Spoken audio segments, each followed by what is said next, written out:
L'orgueil, sa laideur.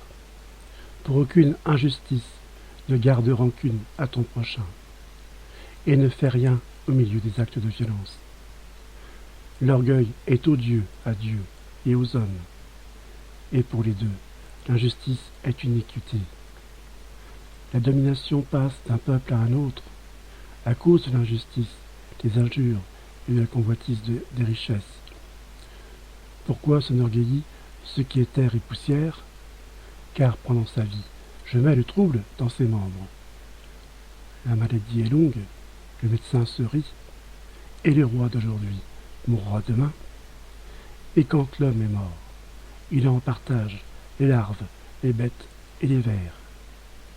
Ses origines, l'orgueil commence quand l'homme se sépare du Seigneur, et quand le cœur s'éloigne de celui qui l'a fait. Car le commencement de l'orgueil, c'est le péché, et celui qui s'y attache répand l'abomination comme la pluie. Son châtiment, c'est pourquoi le Seigneur envoie des châtiments prodigieux, et frappe les méchants d'une ruine complète. Le Seigneur renverse le trône des princes, et fait asseoir à leur place les hommes doux.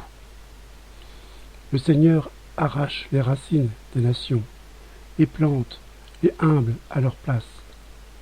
Le Seigneur bouleverse les contrées des nations. Il en poursuit la destruction jusqu'au fondement de la terre.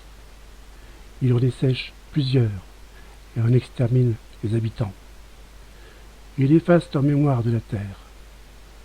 L'orgueil n'est pas fait pour l'homme, ni la colère insolente pour ceux qui naissent de la femme.